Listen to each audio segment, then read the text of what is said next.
ಕಾಣಿ ಅಂತ ಬಂದಾಗ ಕೆ ಜಿ ಎಫ್ ಸಿನಿಮಾನ ಮರೆಯೋಕ್ಕೆ ಆಗಲ್ಲ. ಯಾಕಂದರೆ ಪ್ರತಿಯೊಂದು ಪೋಸ್ಟ್ರು ವರ್ಲ್ಡ್ ವೈಡ್ ಸುದ್ದಿ ಆಗೋ ಥರ ಪೋಸ್ಟರ್ಸ್ಗಳಾಗಿತ್ತು. ಯಾವಾಗ ಏನಾದ್ರು ಲುಕ್ ಬಿಡ್ತಾರೆ ಏನು ಬಿಡ್ತಾರೆ ಅಂತ ಕಾಯ್ತಾ ಇತ್ತು. ಸೊ ಆ ಜರ್ನಿ ಇದೆಯಲ್ಲ ಸರ್, ಅದರ ಈ ಕಾಣಿ ಸ್ಟುಡಿಯೋ ಪ್ಯಾನ್ ಇಂಡಿಯಾ ಸ್ಟುಡಿಯೋ ನಿಂತ್ಕೊಳ್ಳೋಕ್ಕೆ ಅದೊಂದು ಕಾರಣ ಆಗಿತ್ತು. ಕೆ ಜಿ ಎಫ್ ಆ ಜರ್ನಿ ಇದೆಯಲ್ಲ, ಕೆ ಜಿ ಎಫ್ ಜೊತೆ ಹೊಂಬಾಳೆ ಜೊತೆ long time collaboration, back to back ಸಿನಿಮಾಗಳು ಅವ್ರ ಜೊತೆ ಕೆಲಸ ಮಾಡ್ತಿರೋ. ಅದೇ ಅದೊಂದು ನೀವು ಹೇಳಿದಾಗ ಅದು ಗುಡ್ ಕ್ವಶನ್. ಯಾಕಂದರೆ ನಮಗೆ ಆವಾಗ ಚಿಕ್ಕ ಸಿನಿಮಾ ಅಂತಲ್ಲ, ಒಂದು ಆ್ಯಡ್ ಫಿಲ್ಮಲ್ಲಿ ಏನು ವರ್ಕ್ ಆಗುತ್ತೆ, ಒಂದು ಕ್ಯಾಂಪೇನ್ ಅಂತ. ಸೊ ಆ ಥರ ನಾವು ಕಿರಿಕ್ ಪಾರ್ಟಿ ಸ್ಟಾರ್ಟ್ ಮಾಡಿದ್ವಿ. ಕಿರಿಕ್ ಪಾರ್ಟಿಲಿ ಅಲ್ಲಿ ತನಕ ಅಂದರೆ ಗೋಧಿ ಬಣ್ಣ ಮಾಡಿದ್ವಿ. ಕಿರಿಕ್ ಪಾರ್ಟಿಯಲ್ಲಿ ಒಂದು ಕ್ಯಾಂಪೇನ್ ಟ್ರೈ ಮಾಡಿದ್ದೀವಿ. ನೀವು ಅಬ್ಸರ್ವ್ ಮಾಡಿದ್ರೆ ಒಂದೇ ಕಲರ್ ಥೀಮಲ್ಲಿದೆ. ಸೊ ಅದೇ ಥರ ಅದನ್ನು ಅಲ್ಲಿ ಹೇಗೆ ಒಂದು ಸಕ್ಸಸ್ ಕಾಣಿಸ್ತು ಸಿನಿಮಾ, ಸೊ ಅದೇ ಥರ ಅಲ್ಲಿ ಕೆಲಸ ಮಾಡೋರು ಎಲ್ರಿಗೂ ಒಂದೊಂಥರ ಅಂದರೆ ನೋಟಿಸ್ ಆದ್ವಿ. ಸೊ ಇಮಿಡಿಯೇಟ್ಲಿ ಬೊಂಬಾಳೆನೋ ಕೆ ಜಿ ಎಫ್ ಅವರು ಕರೆದು ಮಾತಾಡ್ತಿದ್ದಾಗ ಸೇಮ್ ಕಂತರದಲ್ಲಿ ಏನಿದೆ ಏನು ಹೇಳೋದು ಅದೇ ಥರ ಅಲ್ಲೂ ಸಹ ಒಂದು ಗುಡ್ ಟೀಮ್ ಇತ್ತು. ತುಂಬ ಚೆನ್ನಾಗಿ ಅಂದರೆ ಈ ಸ್ಕೇಲ್ ಯಾರಿಗೂ ಗೊತ್ತಿರಲಿಲ್ಲ, ಬಟ್ ಅವ್ರದ್ದು ಒಂದು ಪ್ರೆಸೆಂಟೇಷನ್, ಒಂದು ಟೀಮ್ದು ಒಂದು ತಯಾರಿ ಏನು ಮಾಡ್ಕೊಂಡಿದ್ದಾರೆ ಅದು ನಮಗೆ ಖುಷಿ ಕೊಡ್ತು. ಸೊ ಈಗ ನಾವೇನು ಲಾಸ್ಟ್ ಒಂದು ಕಂಪನಿಯಲ್ಲಿ ಮಾಡಿದ್ದೀವಿ ಒಂದು ಪ್ರೆಸೆಂಟೇಷನ್ಗೆ ವರ್ಕ್ ಹೇಗಾಗುತ್ತೆ ಆ ಡೀಟೇಲಿಂಗ್ ಅಲ್ಲಿ ಕಾಣಿಸ್ತು. ನಮ್ಮ ಸೈಡಿಂದ ಏನೋ ಕೊಡೋಕ್ಕೆ ಟ್ರೈ ಮಾಡಿದ್ದೀವಿ. ಓಕೆ, ಇಲ್ಲಿ ನಾವೇನಾದರೂ ವರ್ಕಲ್ಲಿ ಏನೋ ಪ್ರೂವ್ ಮಾಡ್ಕೊಳ್ಬೋದು, ವರ್ಕಲ್ಲಿ ತೋರಿಸ್ಬೋದು ಅಂತ. ಸೊ ಅದು ಟೀಮ್ಗೆ ಪ್ರಶಾಂತ್ ನೀಲ್ ಬಗ್ಗೆ ಪ್ರವೀಣ್ ಹೇಳ್ತಾರೆ ಹೇಗೆ ಏನಂತ.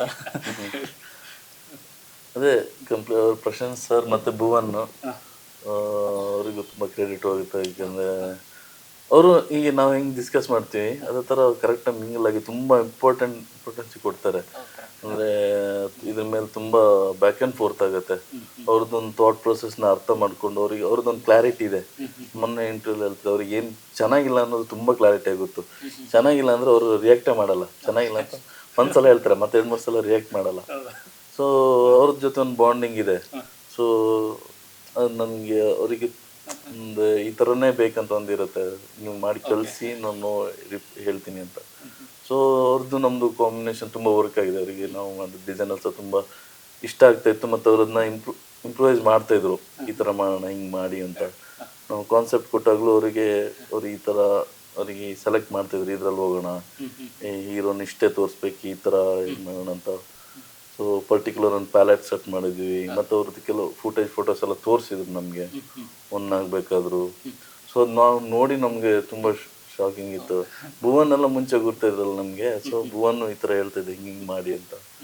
ಸೊ ತುಂಬ ಖುಷಿ ಕೊಟ್ಟಂಥ ವರ್ಕ್ ಅದು. ಅಂದರೆ ನಮ್ಮದು ಗ್ರೋತಿಗೆ ಅದು one of the K G F ದೊಡ್ಡ ಮೈಲ್ ಸ್ಟೋನ್ ಹೊಂಬಾಳೆ. ಸೊ ಅಂದರೆ ಎಲ್ರಿಗೂ ಖುಷಿ ಕೊಟ್ಟಿದೆ ಅದು. ನಾವು ಮಾಡಿದ ವರ್ಕು ಅವ್ರಿಗೆ ಎಲ್ರಿಗೂ 100% ಖುಷಿಯಾಗಿದೆ. ಅಂದರೆ ಅದ್ರ ಹಿಂದೆ ತುಂಬ ಜನ ಕೆ ಜಿ ಎಫ್ ಮೂವಿ ಹಿಂದೆ ನಾವಂತಲ್ಲ, ಅಂದರೆ ಲೈಕ್ ಆ ಟೀಮ್ ನೋಡಿದಾಗ ಆ ಥರ ಇತ್ತು. ನಮಗೆ ಭುವನ್ನು ಹೇಗೆ ನಮ್ಮ ಭುವನ್ ಆಗಲಿಕ್ಕೆ ಈ ಥರ ರವಿ ಬಸರು ಕೂಡ ಅಲ್ಲಿ. ಸೊ ಅವ್ರದ್ದು ಆಫೀಸ್ಗೆ ಹೋಗ್ತಾ ಇದ್ವಿ ಕೆ ಜಿ ಎಫ್ ಟೈಮಲ್ಲಿ. ಅವರಲ್ಲಿ ಟೀಮಲ್ಲಿ ವರ್ಕ್ ಮಾಡ್ತಿರೋದು, ಅವ್ರು ಮ್ಯೂಸಿಕ್ ಮಾಡುವಾಗ ಅವ್ರದ್ದೊಂದಿಷ್ಟು ಎಫರ್ಟ್ ಏನಿದೆ ಅದೆಲ್ಲ ನಾವು ನೋಡ್ತಾ ಇದ್ವಿ, ಅದನ್ನು ಡಿಸ್ಕಸ್ ಮಾಡ್ತಿದ್ವಿ. ಸೊ ಅಲ್ಲಿ ತುಂಬ ಅಂದರೆ ರವಿ ಬಸರು ಆಫೀಸಲ್ಲಿ ಎಲ್ಲರೂ ಸೇರ್ತಾ ಇದ್ವಿ. ಅಂದರೆ ಮೂವಿ ಸಿನಿಮಾಗಳದ್ದು ಏನು ನೋಡ್ತಾ ಇಲ್ಲಿದ್ರು, ಸಿನಿಮಾ ಬಗ್ಗೆ ಅವರೇನು ಡೀಟೇಲ್ ಆಗಿ ಕೂತ್ಕೊಂಡು ಡಿಸ್ಕಸ್ ಮಾಡ್ತಿದ್ರು, ಅದೆಲ್ಲ ಕೇಳಿಸ್ಕೊತಾ ಇದ್ವಿ.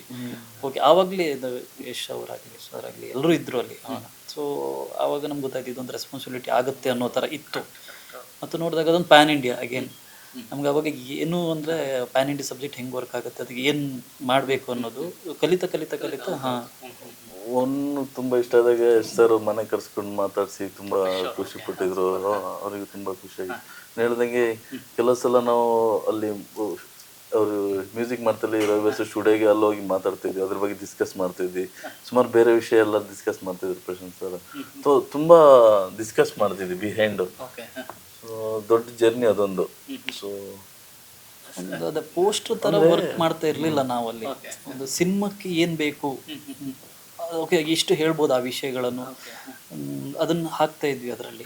ಸೊ ಅವ್ರಿಗೆ ಮೊದಲನೇ ಒಂದು ಫಸ್ಟ್ ಪಾಯಿಂಟ್ ಅಂದರೆ ವೈಬ್ ಕ್ರಿಯೇಟ್ ಮಾಡಿದೆ ಅದು ಅಲ್ಲಿಂದ. ಅಂದ್ರಲ್ಲ ಅದು ಕೆ ಜಿ ಎಫ್ದಲ್ಲಿ ಪೋಸ್ಟರ್ಸ್ಗಳು ನೀವು ನೋಡ್ತಾ ಹೋದರೆ ಒಂದೊಂದು ಥರ ಪೋಸ್ಟರ್ಸ್ ಇದೆ. ಸೊ ಅದು ಸ್ಕೇಲ್ ಅದರಲ್ಲಿ ಇತ್ತು, ಮೂವಿಯಲ್ಲೂ ಇತ್ತು. ಎಲ್ಲರೂ ಇಷ್ಟಪಟ್ವಿ ಆ ಒಂದು ಪಾರ್ಟ್ 1 ಏನಿದೆ. ಪಾರ್ಟ್ 2 ಅಗೇನ್ ಎಲ್ಲೋ ಹೋಯ್ತು.